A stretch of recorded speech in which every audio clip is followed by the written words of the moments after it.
बाकी सबके लिए त्योहार त्योहार होते हैं और सिर्फ औरतों के लिए त्योहार होते हैं जो सिर्फ पकवान बनाने में ही सारा दिन निकल जाता है। क्या आप भी ऐसा ही मानते हैं? पर मैं ऐसा नहीं मानती हूँ। ठीक है, पकवान भी हम बनाते हैं, खुशी से बनाते हैं क्योंकि कोई ना कोई आता रहता है तो खुशी तो होती है ना कि उनके लिए कुछ स्पेशल बनाया जाए।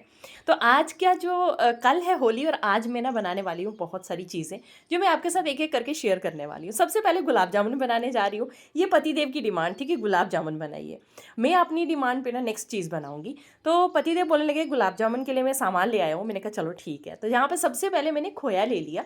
खोया हमने जितना भी लेना है ना उसका हाफ़ पनीर ले लेना है और पनीर का हाफ़ हमने मैदा ले लेना है। बस ये 3 ही मेज़रमेंट होते हैं इसमें। तो मैंने सबसे पहले खोए को अच्छे से मसल लिया, फिर उसके बाद पनीर को अच्छे से मसल लिया और फिर मैदा उसके बीच में मिक्स करके ना उसका एक डो तैयार कर लिया। अब यहाँ पे एक बड़ा वाला ना जो बाउल आता है ना वो मैंने भर के चीनी ली है।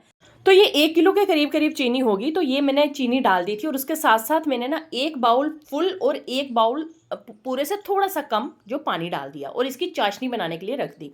अब ये जो आटा है हमारा बन चुका है, तैयार है मतलब गुलाब जामुन बनाने के लिए, तो मैंने यहाँ पे ना गुलाब जामुन छोटे-छोटे बनाना स्टार्ट कर दिए। दूसरी तरफ मैंने जो चाशनी बनने रखी है उसमें भी अच्छे से बॉयल आ गया है, तो अब हमने एक जो पैन ले लिया है उसके बीच में मैंने तेल गरम होने रख दिया है, तो साथ में चाशनी में ही कुछ इलायची जो है उसको तोड़ के डाल दिया है मैंने। अब गुलाब जामुन की जो चाशनी होती है ना उसको बहुत ज़्यादा हमको थिक नहीं करना है, जस्ट एक मतलब ऐसे ऑयली ऑयली टाइप का जब टेक्सचर आ जाएगा तो वो चाशनी बन के तैयार हो जाती है। तो मेरी चाशनी यहाँ पे रेडी हो चुकी है। अब इसको ठंडा होने के लिए मैंने रख दिया है और दूसरी तरफ ना जो तेल है वो मीडियम हीट मतलब गर्म होना चाहिए। तो उसमें अब मैं एक एक करके गुलाब जामुन डालती जाऊंगी और जैसे ये ब्राउन होते जाएंगे पक जाएंगे तो इनको हम चाशनी में डालते जाएंगे। तो अभी मेरी चाशनी गर्म है, उसको थोड़ा ठंडा होने देना मैंने, तब तक मैं इनको फ्राई करके ना एक छन्नी में रखती जा रही हूँ। तो यहाँ पे सारे गुलाब जामुन हमने इसी तरह से फ्राई करने हैं। तो ये गुलाब जामुन इतने अच्छे से फ्राई हो रहे हैं ना, इनका कलर बहुत अच्छे से आ रहा है। तो मैंने यहाँ पे बहुत सारे गुलाब जामुन बनाए थे। ये काम मैंने स्टार्ट किया था गाइस शाम को, मतलब शाम नहीं, जब मतलब डिनर का टाइम आता उस टाइम मैंने ये काम स्टार्ट किया था। ऑलमोस्ट मुझे लगता है 7:30-8 बजे का टाइम था जब मैंने गुलाब जामुन बनाना स्टार्ट किया। बट गुलाब जामुन मेरे 1 घंटे में बन के तैयार हो चुके थे और लेकिन जो दूसरी रेसिपी है उसमें मुझे काफ़ी ज़्यादा टाइम लग गया था। तो यहाँ पे मैंने ये सारे गुलाब जामुन एक-एक करके बना दिए हैं और जो इसका मैंने आपको जो इसकी रेशो बताई है ना, बस उस रेशो से बनाना है गाइज़। इतने ज़्यादा सॉफ्ट बनते हैं ना, मैं जब भी बनाती हूँ ना तो मतलब कुछ नहीं डालती हूँ, ना कोई बेकिंग सोडा, ना कुछ भी नहीं, नो कुछ कोई चीज़ नहीं डालती हूँ।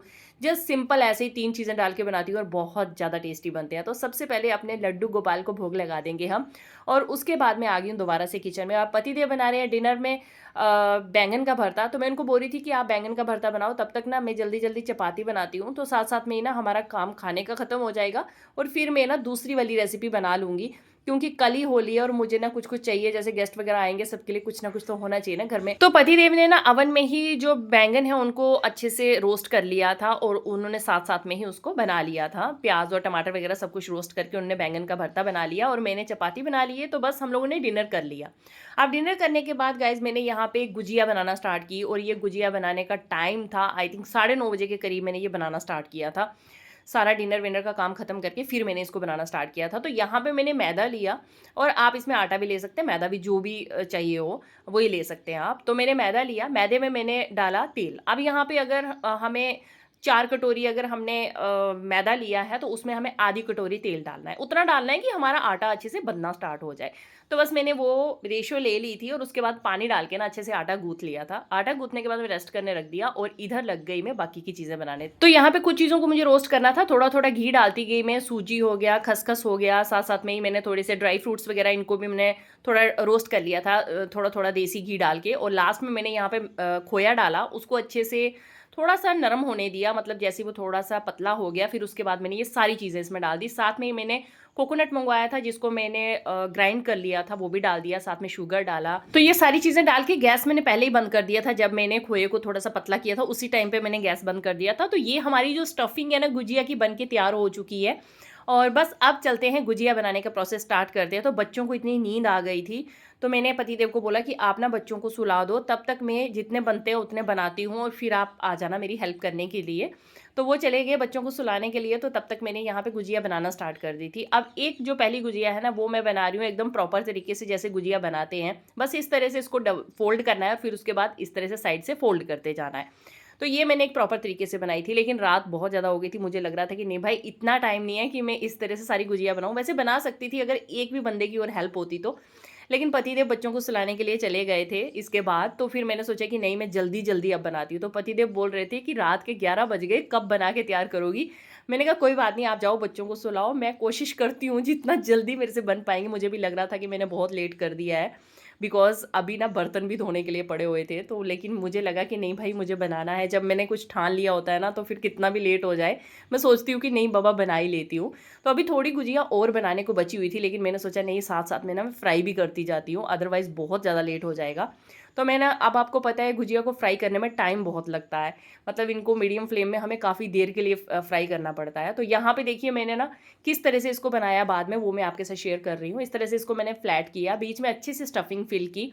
स्टफिंग आप अच्छे से फिल करो, मतलब अच्छे बनते हैं, कोई दिक्कत नहीं होती है, नहीं टूटते हैं, नहीं निकलते हैं। मैंने तो इसमें पानी भी नहीं लगाया, सच्ची बता रही हूँ, मैंने पानी भी, जैसे जोड़ने के लिए लोग पानी लगाते हैं ना, मैंने पानी भी ऐड नहीं किया है इसके साइड पे। और बस मैंने चम्मच के साथ ना इस तरह से प्रेस कर लिया, और चम्मच से प्रेस करने से ये इतने अच्छे से जुड़ गया था, ये निकला ही नहीं फिर उसके बाद बिल्कुल भी। देखो मैं तेल में डाल रही हूँ, मैंने कोई पानी इसके साइड कॉर्नर में लगा के नहीं चिपकाया था इसको, जस्ट बस फॉक से मैंने इसको प्रेस कर लिया था। अब देखो यहाँ पे ये गुजिया मेरी मतलब एक जो बैच है ये बन के तैयार हो गया। इसी तरह से मैंने ना इनके बाकी डाल दी थी फ्राई करने के लिए, और दूसरी साइड पे मैं बर्तन भी धोने लग गई। मैंने कहा ये इतना बर्तन था ना, मैंने सारा क्लीन कर दिया। फिर मैंने सोचा कि जब तक गुजिया फ्राई हो रही है तब तक मैं बर्तन भी क्लीन कर देती हूँ। लग तो रहा था कि टाइम बहुत ज़्यादा हो गया, और इस टाइम पे टाइम पता है क्या है, 12 बज चुके हैं, और मुझे इतना वो हो रहा था, मैंने कहा नीचे ऊपर वाले लोग सोचेंगे यार ये आधी रात को बर्तन क्यों धो रही है, लेकिन मुझे पता है ना कि मुझे ये काम ख़त्म करना है, मैं तभी धो रही थी। फिर उसके बाद देखिए 12 बज चुके हैं, और अभी मतलब मेरी गुजिया फ्राई हो रही है, और मेरे बर्तन अभी धुले हैं। अब मेरी जो किचन है वो क्लीन हो रही है, और फिर उसके बाद मैंने सारी गुजिया बना दी, और फाइनली मेरी गुजिया भी रेडी है, गुलाब जामुन भी रेडी है। अब मैं सुकून से सो पाऊंगी, और मठरी भी रेडी है मेरी।